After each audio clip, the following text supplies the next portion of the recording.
Look out, there's no restraining force today. Melanie is absent from the table. The guys are here, and it's time for the public square, everyone. I'm Wayne Shepherd with Dave Zanotti and Rob Walgate, Jeff Sanders and Alan Duncan. It's a guy's day, huh? For Who's Running the Country, that's our title? Who's running the country? And it's not Melanie Elsey, obviously. We'd be in much better shape. Darn it. Unless she's off doing it right now, yeah. Yes, we'd be in much better shape. And Wayne, that term, who's running the country, that question now is a prevailing question that continues to come up. And it's the theme of a television show that recently was published. One of our favorite sources, The Atlantic magazine, has a weekend television show from Washington, D.C. that's hosted by the editor-in-chief, Jeffrey Goldberg.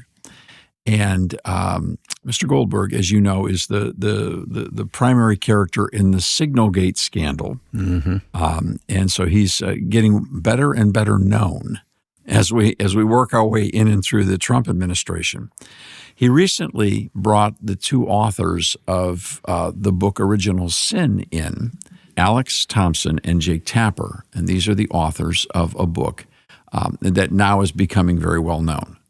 And what's important is we want to enable everyone to hear what the head of The Atlantic and Jake Tapper from CNN and Alex Thompson from Axios, they're sitting around a table, just like we're sitting around a table right now in Washington, D.C., and they're doing it through the auspices of PBS. So if you think about it, you've got PBS, Axios, The Atlantic, and CNN. You've got several of the towers of media power in our country, and they're all on the same subject. And it's in a platform that they want everyone to hear because they put it on public television. And so they're talking now about what some people have said, and we're being careful here. A lot of people are saying, we're not yet saying, but we have to be honest. They're calling this the biggest political scandal that has ever happened in American history, certainly in the American presidency. Bigger than the Teapot Dome, bigger than Watergate, bigger than Watergate, and they're saying this makes all this other stuff look small. Well, I just said depends on what you think about the JFK situation. So we'll see if some of those documents the CIA is slow walking right now, trying not to release. We'll see what happens. So we've got something that's certainly up there in the top listings of American scandals, particularly when it comes to the White House. And so, what is the scandal? The scandal, if you really track it back, it begins with COVID. And the stories that were told and the policies that were implemented and the whole COVID experience. We'll start with that, which then spun out into the election of 2020.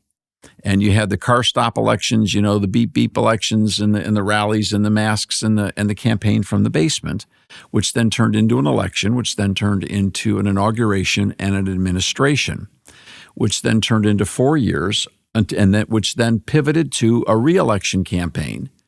And then the critical moment was the debate. And suddenly everything changed, and Joe Biden disappeared. Kamala Harris came on without gaining a single vote from a primary and became, in essence, the candidate and then the election. Now, the question is, over that period of time, it all hubs upon the competency of President Joe Biden. Candidate Joe Biden, President Joe Biden. And now Tapper and others are looking back saying, we missed it. They missed it. They missed it. And it was worse than they anticipated. And there's a lot of other stories that are coming out that actually make Tapper's book honestly look dated already. And it's only been out for a number of weeks. Mm-hmm. It already looks dated. Because all of the evidence that's now coming forward, which we knew was going to happen, Are they saying we missed it, or are they saying we were stonewalled? We were lied to by the Biden White House. We didn't have this information yet. Excellent question. I heard Jake Tapper say that several times. Great question. I had all this access, but then it was all shut down. The Biden administration did not like me. Rob, you're not buying that at all. I think they ignored it. I flash back to Donald Trump, and he said something, I believe, in Iowa years ago on the campaign trail where he said he could, in essence, shoot someone, he wouldn't lose any voters. I know it was taken out of context, but that's how I view this. Joe Biden, they knew exactly what he was doing, who he was. They chose not to look at it and address the elephant in the room. He, in essence, was doing out in the open, and they didn't want to address it. All right, before we go any farther, all right, let's roll tape and let's listen to this particular program on PBS from the Atlantic Monthly from Washington, D.C.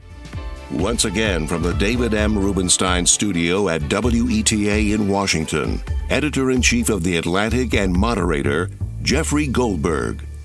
Good evening and welcome to Washington Week. Tonight, we'll discuss a book that has enthralled Washington and much of the nation, Original Sin, President Biden's decline, its cover-up, and his disastrous choice to run again. Joining me are its authors, Jake Tapper, CNN's lead anchor and chief Washington correspondent, and Alex Thompson, a national political correspondent at Axios. Gentlemen, thank you for being here in what is only your third interview of the day. I appreciate it. But the best. But the best. Certainly no, save the best for the middle. Let's start with, let's jump into the key moment, a key moment in American history, one of the most dramatic moments in American political history, at the debate, co-moderated by you, Jake, June of last year, in which Joe Biden essentially lost the election for the Democrats, perhaps, certainly lost the nomination. I just want you to watch this key moment with me, and we'll talk about it.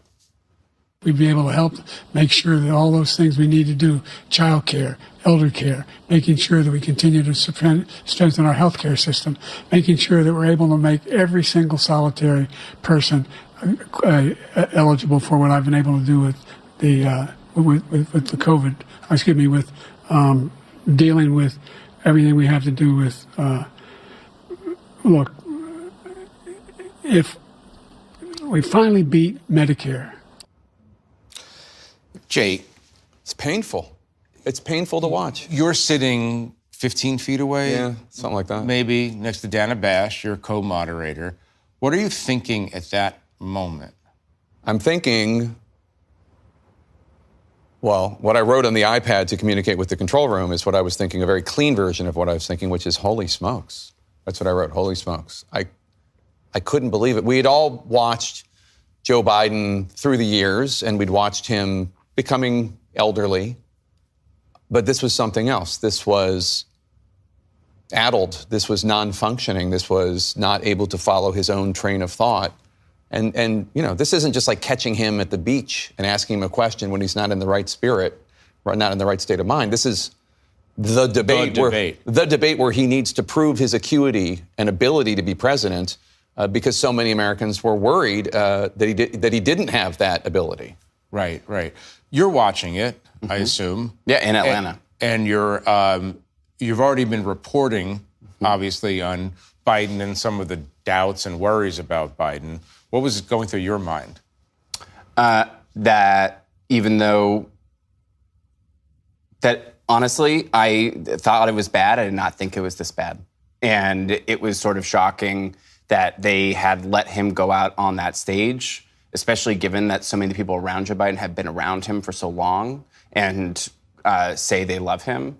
And the fact that and now we know from our reporting in this book that this was not the first time or even close to the first time that he had acted that way behind closed doors. And the fact that they let him go out there with the potential that this could happen and let him, in some ways hurt his legacy and embarrass himself on the world stage, I just felt sad. So is this when you realized that the White House was lying to the public, lying to the media about Joe Biden's condition? Or was this, I'm wondering how you moved cognitively through the stages here. Did you immediately think to yourself, oh my God, I've been lied to? Or, wow, he's having a really bad night? I thought that they had been misrepresenting his acuity for a little bit then, at that point. And our reporting suggests that he really started to deteriorate in the summer and fall of 2023. I didn't see him all that often, and I didn't know how bad it was, but it seemed odd In retrospect, I mean, I asked people about it, and I heard what I'm sure you heard, what I'm sure Alex heard, which is he's fine. He's 81, of course. He's elderly, but he's great. His decision-making solid. He's great in meetings, blah, blah, blah. And I didn't believe them, but I didn't have any evidence to report that they were lying. When he came out and he could not deliver what any politician should be able to do, a 90-minute debate discussing why you should be elected. Straightforward questions, actually. I mean, some of the questions were honestly like issues that he should have wanted to talk about and should have been able to talk about brilliantly. Yeah. And that's when I realized, it wasn't even about I've been lied to. It was, I had the same thought that some Democrats told us, Democrats who worked for Biden told us they had that during that debate, which was, who's running the country? Well, who was running the country?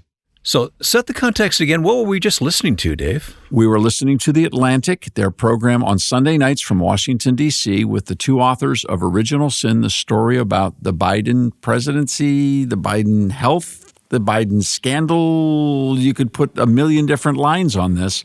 A conversation beginning from the powers of media, telling us what they missed in regards to the health of Joe Biden and the welfare of the country. Well, it leaves a lot to be discussed here today, doesn't it? And we need to get after it with the team. So we'll be doing that as you stay with us now for The Public Square, here and online as always at thepublicsquare.com. And by the way, if you're listening on radio, why don't you drop a note to the station manager to say, thanks for carrying that program called The Public Square.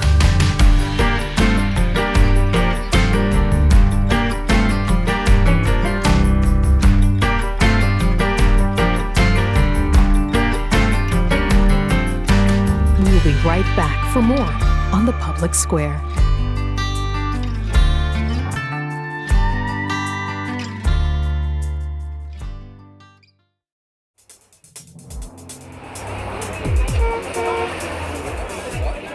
Spreading the light of liberty across the land. Now back to The Public Square.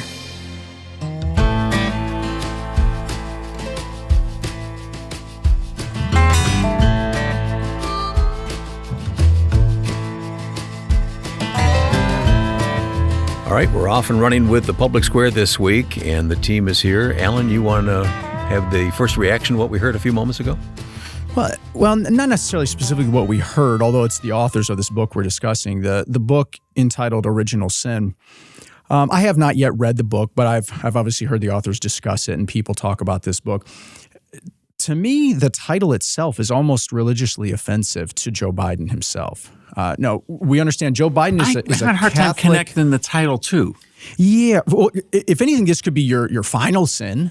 But the original sin, Catholics believe that baptism washes away someone's original sin. That's what Catholics believe. That's what Joe Biden, as a good Catholic, whether he's a good Catholic or not is to be determined, but as a Catholic man, that's what he would believe. So the fact that they are bringing up something that would go to his baptism, probably as an infant, and calling what he did or what was done with him and to him original sin, just it odd seems choice. Very What's odd. The subtitle of the book? It's on the cover. So let's check for the subtitle. The subtitle is President Biden's Decline, Its Cover-Up, and His Disastrous Choice to Run Again.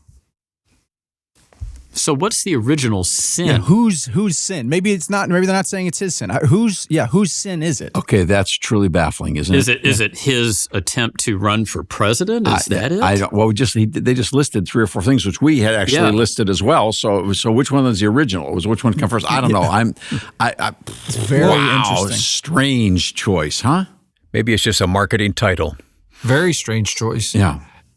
And Tapper is referring to the debate that was done in June, correct? Right. That's when the debate was done. Now, is that not the earliest presidential debate yes. for a November election between general election games? So I have the I don't think it's a conspiracy, but someone obviously had to set Joe Biden up because they knew that he was going to fumble the ball inside the 5. The Biden administration wanted it to be early. Who hosted that debate? I believe that was Jake Tapper. Oh, it was Jake Tapper. Now that you mention he was it. 15 feet away. That's Yeah, what they talk there about it in the is. interview. And he was stunned by the experience. This was his moment. This was it was I epiphany. remember in June, I and many others were scratching their heads saying, why are we having this debate so early in the season? And why did Trump go with this? Who's trying to accomplish anything from this? Let's take a minute and can everybody remember? It's like, do you remember where you were when? Yes. Can you remember where you were when Biden had the moment that obviously penetrated Jake Tapper as well? Because we were like, what, a minute and a half into the debate and Biden had the core meltdown? Yeah. Where Trump looked at him 3 times. It's like he didn't know what to say either. Do you remember how you felt? Yeah, you felt icky. like you were watching your grandparent that's aged and can't communicate, and you feel terrible for him, and you just want it to stop. I mean, it's like in Rocky IV, right? Throw the towel. You just want him to throw the towel. That's what I was thinking. You know, I was also thinking, we all see this. But many people, including myself, have been saying this for years, and it's been denied. Where were the true journalists in all of the major media outlets saying this beforehand? Well, they talk about that in this interview because Jake Tapper and Alex, what's his name? Thompson. Alex Thompson essentially say, hey, we just didn't have the access. We didn't have the information. We didn't have the proof. You can't just go out there and be a pundit. They talk about pundits versus true journalists. And my thought is you weren't just not reporting. You were actively gaslighting, to use the common current term, actively gaslighting anybody who tried to come on your platforms and say... You've got some Tapper quotes, don't you? We've got some Tapper quotes. Let's hear them. From dating back to 2020 on the way up through 2024.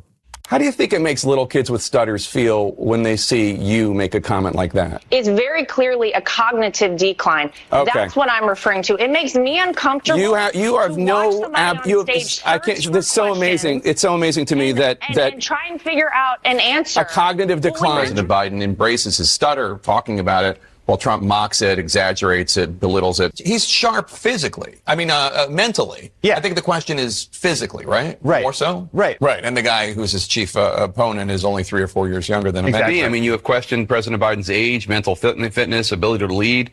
Of those supporting Biden, you said, quote, shame on all of you pretending everything is okay. You're leading us and him into a disaster. Do you worry that you damaged him at all? I don't doubt that you got hugs and handshakes behind closed doors today, and maybe even publicly, some of them because they like you personally. But I've heard a lot of really nasty stuff about you from your Democratic colleagues. Sure. I mean, just like, what is he thinking? Exercise in narcissism. I mean, false claims to the Wall Street Journal about President Biden's mental fitness and acuity. He's 81, and his memory, it doesn't seem great. It's not horrible, but I don't understand the outrage. Quote, behind closed doors, Biden shows signs of slipping, unquote. The Wall Street Journal is owned by News Corp, which is run by the Murdochs. Beyond the headline, there is some critical nuance here. The article is mostly based on observations of Republicans, with former Speaker Kevin McCarthy the only one going on the record. They do note in the article that most of the criticism comes from Republicans. Have you heard any concerns from anyone who has met with President Biden about him seeming a little slower? A video that I saw from the National Review put those together, and I thought they did a great job of finding those because he wasn't just not reporting because he didn't have the information. He was actively telling people that they were wrong to be saying it. Question.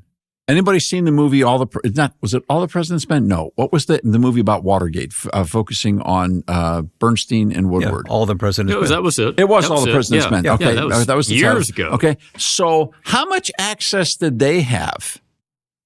They were trading documents in the parking lot, garage. like a scene from Trading Places with Eddie Murphy. I mean, they had to go. Does anybody remember Deep Throat? Yes. I mean, like they From had the access FBI. to the Watergate story. But see, it's changed today. Journalists don't make money, but entertainers do. And sometimes we confuse the two, that they're one and the same, and they're not. Everybody that's an entertainer, that's all the talking heads on cable news, they're the ones making money. But they don't want to be real journalists, because then they would have to hold the power accountable when they fall in love with the power. But they don't want to hold Joe Biden accountable, just like there's people on the right that don't want to hold Donald Trump accountable. Under any circumstances, that's right. But they are pretending to be. They say that they are journalists. The masquerade goes on, and the play act. A good journalist may not make an accusation and say, there's something wrong with this person, obviously. But they can always ask a good question. Well, speaking of which, I'm no fan of Fox News. Sorry, just being honest. But Peter Doocy did continually harass the administration in news conferences, questions, pressers, asking about the president's health. At least he tried. There's one. And he was ridiculed for it. Yes. Oh, belittled, Yes, humiliated. Yep. Yeah. Humiliated for trying. So where's Jake Tapper asking these questions? Why didn't you have people in these major media outlets asking the questions or saying something like, I see something is just amiss with Joe Biden, and why doesn't can we look at his medical records or something? Nobody did that. Well, they're doing it now in their tell-all book. Yeah, kind of late. Okay, yeah, exactly. Another theory. We've talked about this for years, and I think this may validate it. I don't know, but we always say you got to watch out, because when someone becomes the hot rising political star, the media, of course, gets on the bandwagon, because if someone's an up-and-comer, whether it's a governor's race, a Senate race, president race, when they've got a chance to win, all the money's going to flow to the candidate with momentum, and the media makes money off of campaigns. Those billions of dollars that's spent go to the tower powers. That's where the money goes. They build you up on the way up, and they beat your brains out on the way down, and they make money on both sides of the equation. So the book, instead of being called Original Sin, could be called The Death of Journalism, you think? Yeah. Actually, that began a long time ago. Requiem. Let's change the title. Requiem. Yeah, that would be a good one. Or maybe we should have asked these questions 5 years ago. Late to the party. Yeah, Just call it late to the party. Late to the party. Late to the party. Fashionably late. How about that? So far, this is the interesting, easy, like virtually everybody's had the same kind of reactions that's paying attention to this at all. I really do appreciate the fact that PBS puts this stuff out and posts it everywhere, because now I recognize that nobody's watching in regards to compared to all the other things. So I'm glad that we have the chance to give them full credit where credit is due. They did a great program and great interviews, and all of this is, of course, available in the public domain, and we're grateful for it. Oh, by the way, we also had something to do with paying for it, if I'm not mistaken. Yeah. It made me very mad. Did it make anyone else mad? Thanks to viewers like you, but I'm glad we got it. Did it make anybody else mad to watch it? It made me very mad. I was listening to it in my car driving in. I said some not nice words. I apologize. In my car alone. Darn it. it. Yeah. Yeah, wasn't the that. Katrino side got hit on you. Yeah. The C and Alan C. Duncan came through. It just made me mad, because I feel like they're lying. It just seems like they're lying. Well, aren't they? But acting like they're acting like we all didn't see the same stuff. They're acting shocked, and that now they're going to disclose it. It just makes me really upset for the American people. Okay, so let's turn now, because this has been the easy part of the story. They're now admitting what we all knew. Mm-hmm. We all saw it, right? Yep. Yeah. And I will tell you that when I saw that debate, I actually started to pray. Forgive me for sounding like the holy man. I don't like that perspective, because I was so terrified for our country. It dawned on me, this man holds the nuclear codes, or he probably doesn't anymore. And that's the point. That is the question that now is bothering Jeffrey Goldberg, and I agree with him in totality. Mm-hmm. We need to know who was running the country, and I think we've got some interesting research on this that's going to get even more interesting as this interview unfolds. Okay, well, let's take our break so we can do that coming up on the Public Square. And thanks for your support of this program. We wouldn't be here, frankly, without that support, so we appreciate it very much. Now, you can listen to us on radio, of course. We heartily endorse that. Or you can listen to us online, or you can listen to us with our smartphone app called the Public Square, free in your app store.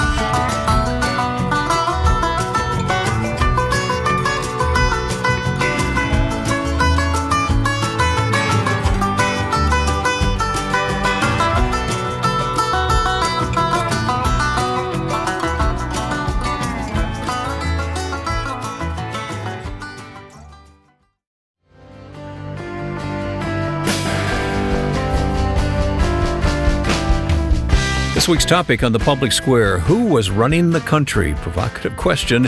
And our team here is Dave Zanotti, Rob Walgate, Jeff Sanders, and Alan C. Duncan. I'm Wayne Shepherd. Okay, where do we go from here, Dave? Well, I mean, I think the record should show that there's a point at which I've agreed with something in regards to Jeffrey Goldberg as a journalist. He asked the right question, who was running the country? Now, it's a couple years late, but better late than never. That's right? true. Yeah. Better late than never. And Alex Thompson, the co-author of Original Sin, the title that mystifies us all, basically talked about the fact that this group of people that was running the country was actually called the Politburo. They had a nickname. No way.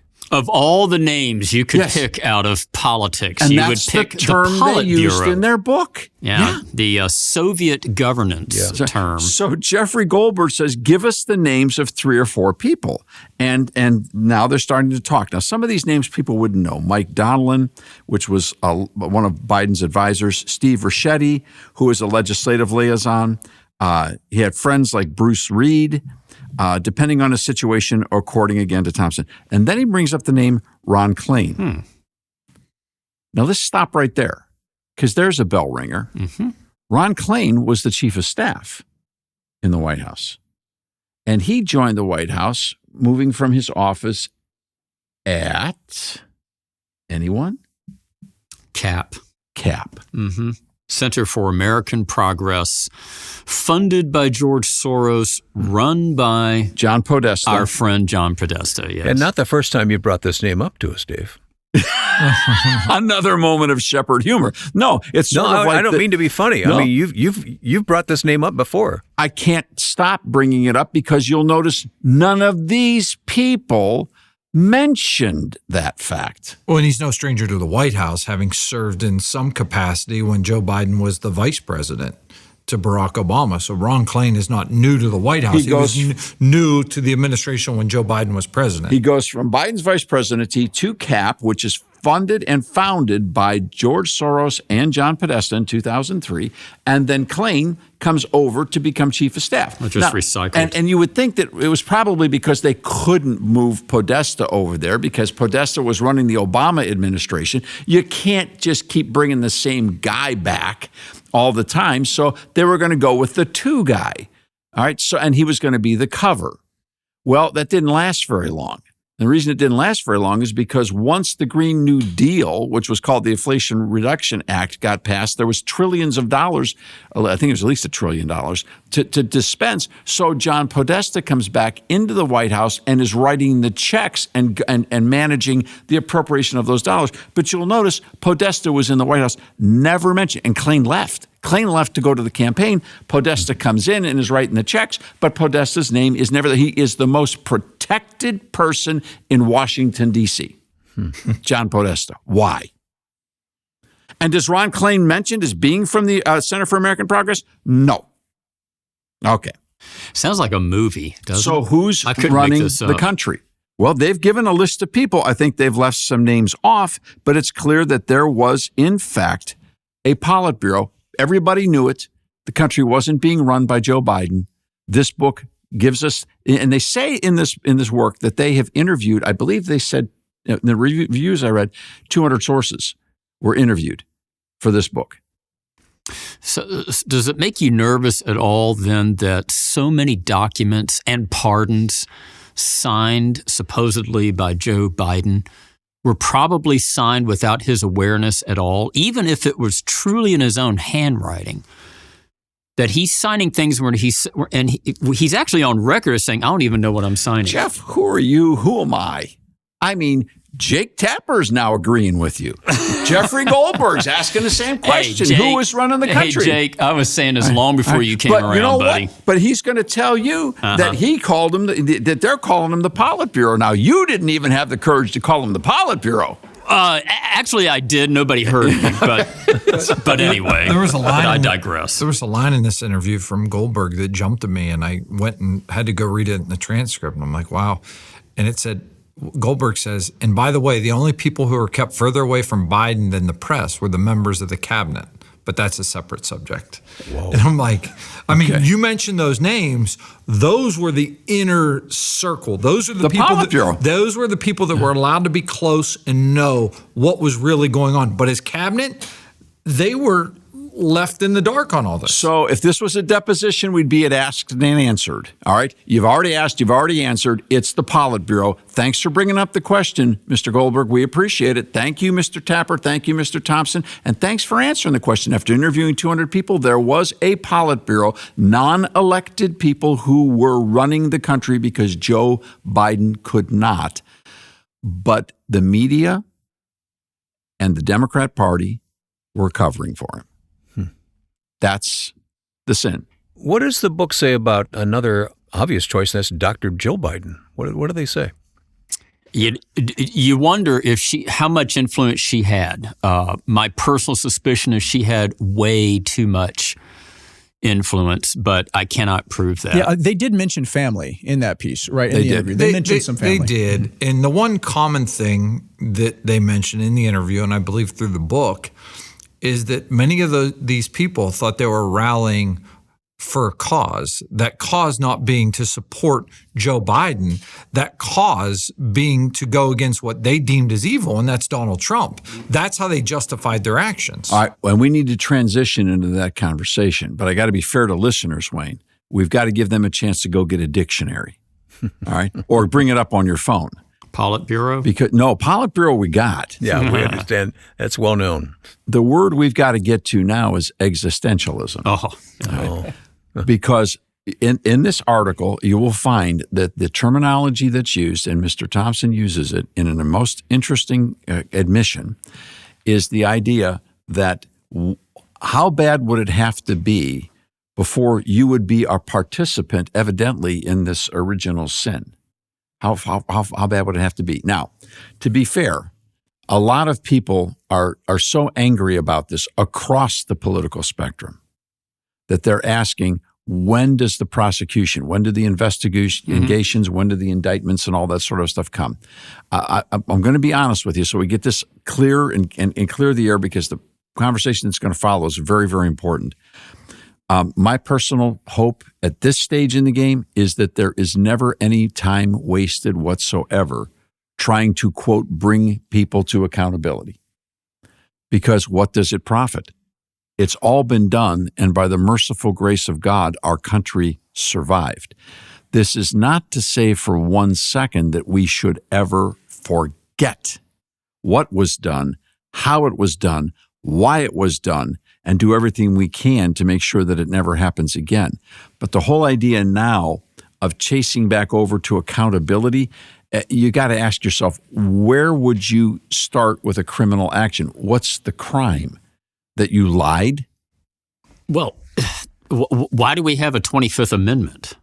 Well, they were thinking about using that against Donald Trump in his first administration. But the idea of trying to prosecute someone for not implementing the 25th Amendment is like a double negative. Well, you can't bring a lawsuit based on that. I know, but we could do better next time if there is a problem.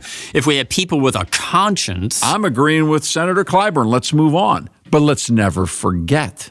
See, I don't want to just move on and forget. I don't want to move on and start talking. I don't talk about it till we're blue in the face. I think that's what you're going to see is people maybe go after political payback and not let it move on, in the sense of the amount of pardons that were signed with the auto pen. I think people are going to want to go back and see who made those decisions. I think that's where you'll see people not willing to let it go. I'm not saying they should go back and look at it. I'm saying let's not make this mistake again, but they're going to go So let's just think now, for all the people that are and I get it. Man, I get it. And please, if you need to judge me and make you feel better about yourself, go ahead and judge me. I can handle it. All right, and it doesn't bother me.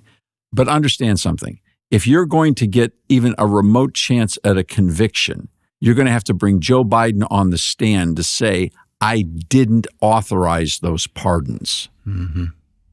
Now, the prosecutor, already told us that this guy isn't going to be worth a lick in a courtroom anyhow, because he's not capable. So it would require the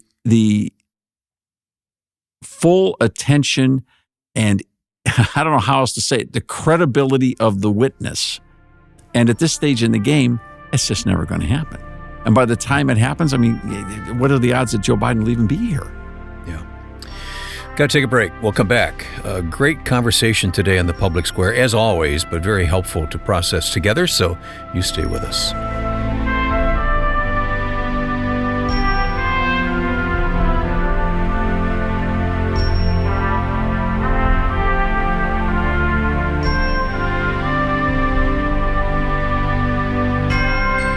We will be right back for more on the public square.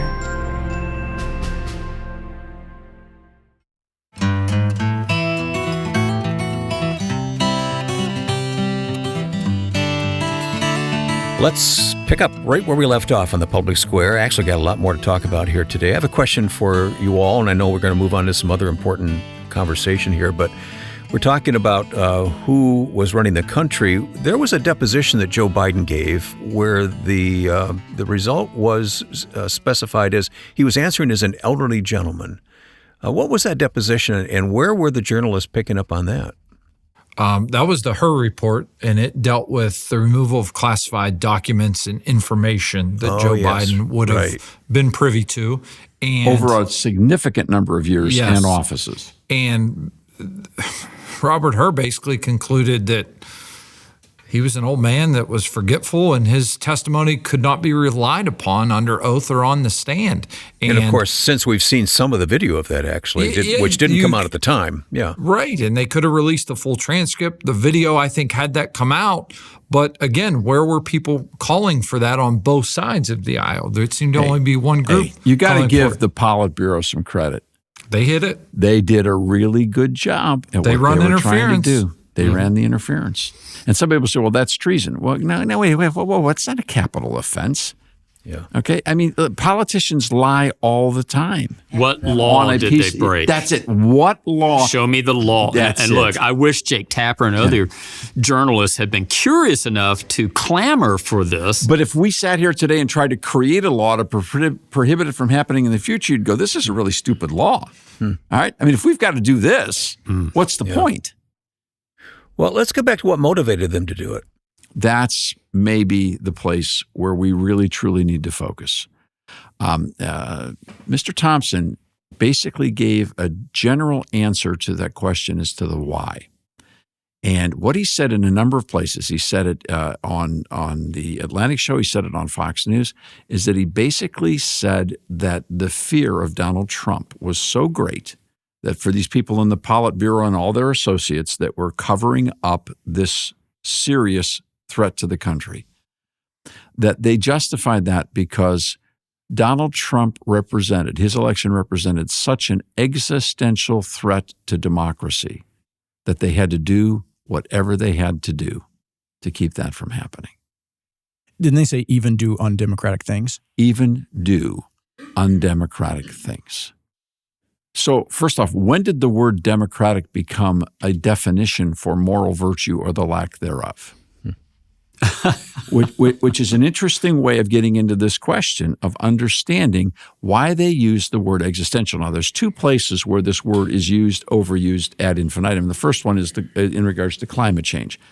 And now, what's happened is existential has become kind of an adjective, adverb, magical, like Avengers word. Everything. It's everything. It's an everything. Catch-all phrase. But nobody knows what it means or where it came from. Now, the word existential is basically, you could almost find the meaning in the actual word, existing or real.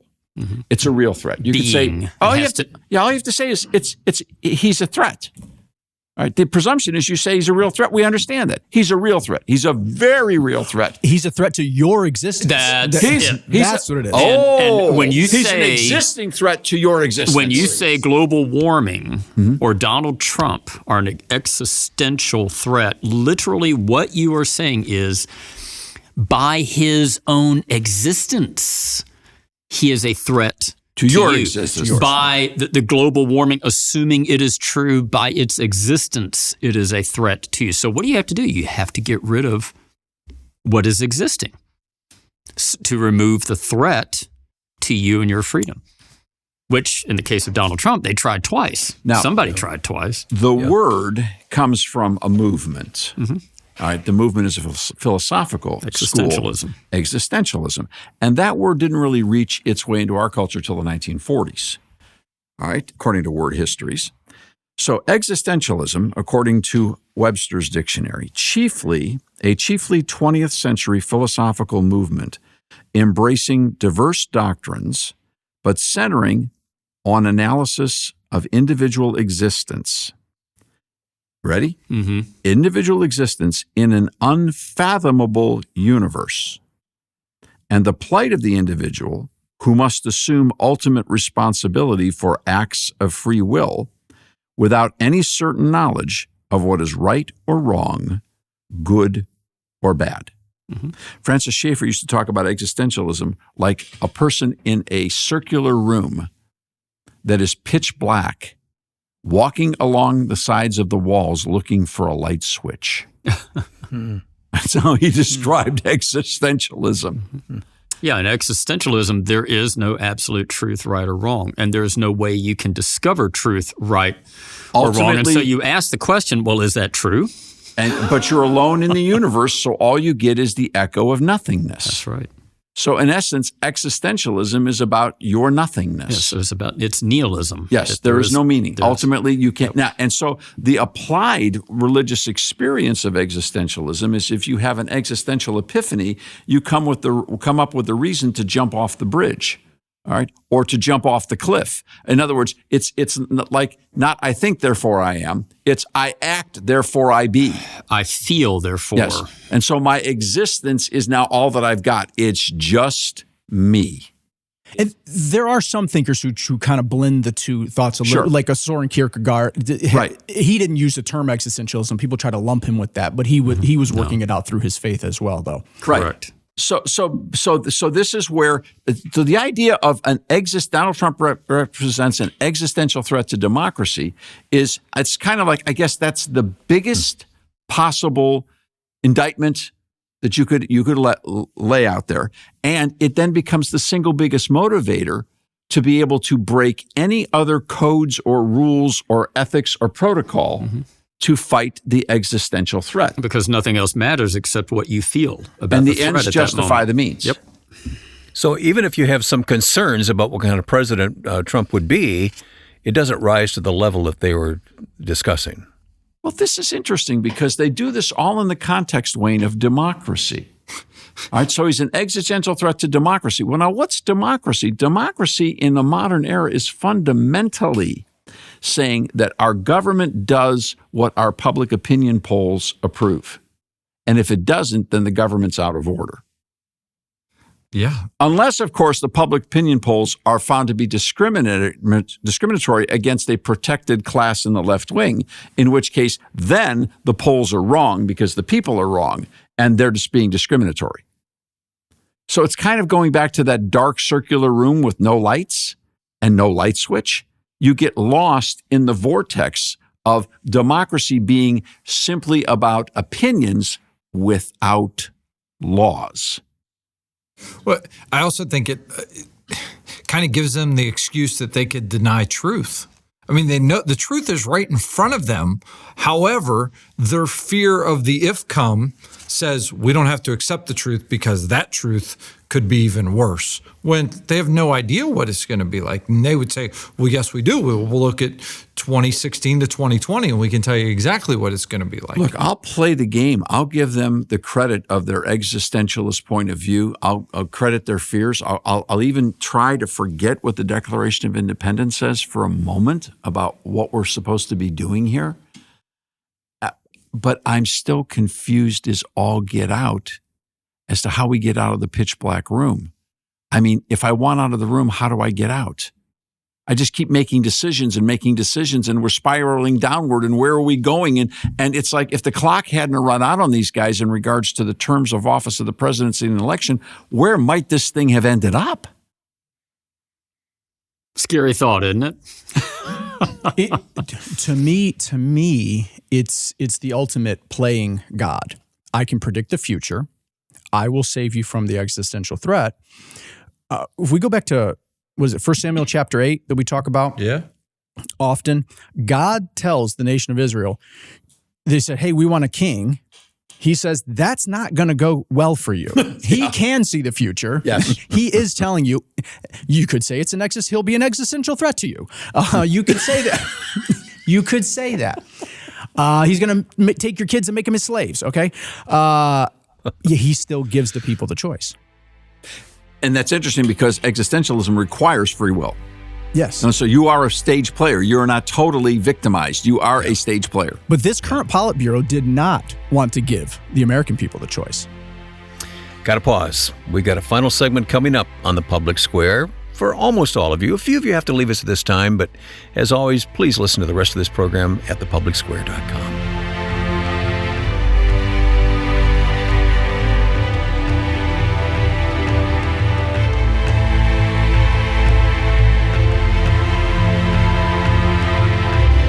We will be right back for more on the Public Square.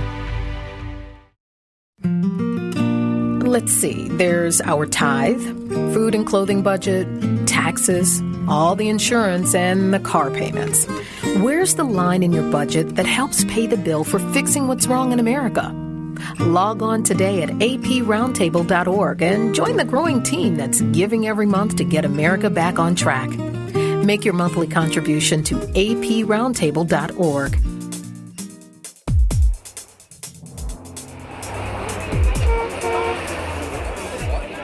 Spreading the light of liberty across the land. Now back to the Public Square. Here we go. We call it segment 5. It's really the wrap up to this discussion. What do we do? Where do we go from here, guys? Well, we got to admit that there's a second point we seem to be in agreement with this group of folks from the Atlantic and PBS and Mr. Thompson and Mr. Tapper and CNN and the Axios is they use the term weekend at Bernie's. Oh, no. Yes, they do. Okay. And if you're unfamiliar with the film, then you missed the reference, but others have been saying it for years and being chastised for saying it. They're now using the terminology. Okay. Let's clear some air here. If someone's listening to us right now and they are a big fan of Donald Trump, they like this show. If someone's listening to this right now and they are ambivalent or really still not sold on Donald Trump as president of the United States, we sound to them like people who are rallying to Donald Trump. Maybe. Let me make something crystal clear. The rally point here is not Donald Trump, it's not MAGA, and it's not the Republican Party. The rallying point here is to the Declaration. Mm-hmm. We hold these truths to be self-evident, that all men are created equal, that they are endowed by their Creator with certain inalienable rights, that among these are life, liberty, and the pursuit of happiness, that to secure these rights, governments are instituted among men, deriving their just power from the consent of the governed.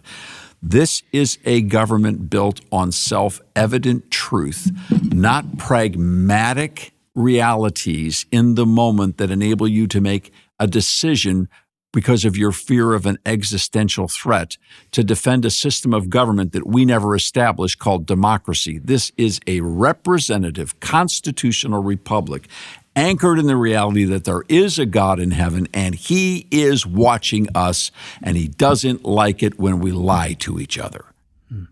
Now, if you're not sure about that, read the closing part of the Declaration where they appeal to the supreme judge of the world to judge the rectitude of their intentions as they go straight up against the British Empire and the abuses that they had experienced. This is a moral equation built upon truth, and the government that we built is a constitutional form of government based upon the rule of law, not the fear of man. And this is the thing that we need to observe. I don't care whether the politician is Republican, Democrat, MAGA, or Harris. I don't care what it is. Bernie Sanders, AOC, Crockett. It doesn't matter who they are. If they govern out of fear that they're not going to get what they want, we got a problem. And I think when people read this or listen to these the interviews with the authors, that should encourage them to be involved in the process. I don't want to see it push people away, because the more you get pushed away and are not engaged, the more you allow that power elite to do whatever they want to do. Well, they ended up losing at the end anyways. Whether someone likes Trump or not, this Politburo did not succeed in their ultimate And aims. you know who beat them? Average people who caught on to it. I was going to say podcasters, but yes. Yeah, that's right. It wasn't the party machines that beat them. It was the people who said, whoa, wait, hey, okay, that's it. I can't take it anymore. Joe Rogan. They finally caught up to him. The truth caught up to him. Yep. And it's going to catch up to everybody. I don't care whether it's Bessent in Treasury, or if it's Doge, or if it's Trump. The truth will catch up with us all. That's what the Bible teaches. Yeah, convicting thought. Yeah, and just keep shining a light on those things. And I think that's in essence what the debate did on that June evening, was shine a big light where the American people, and listen, I think the American people were able to relate in that instance, because we've all been involved with someone we care deeply about and seen them get to that stage of life. And it's not a comfortable feeling. It's something where you're like, you wish you could do something for them. And I think a lot of sympathy set in. I mean, we're all praying for Joe Biden. We're praying for his family. We heard the diagnosis that came down recently involving cancer in him. So, I mean, we continue to pray for President Biden. But we can't deny the reality. Of course, we got to pray for him, and I respect that greatly. That was another part of the cover-up. Yeah.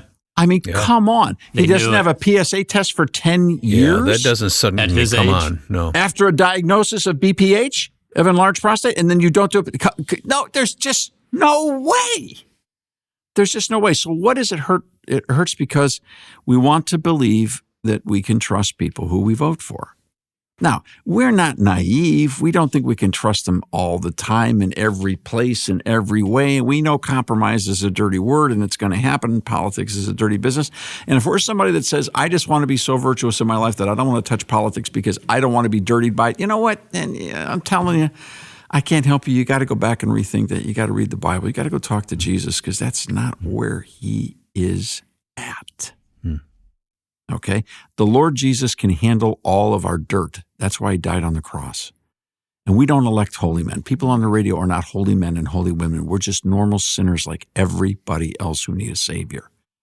The key is, if you're going to live in a constitutional government built upon the consent of the governed, you've got to believe that the laws matter and that they will be uniformly applied.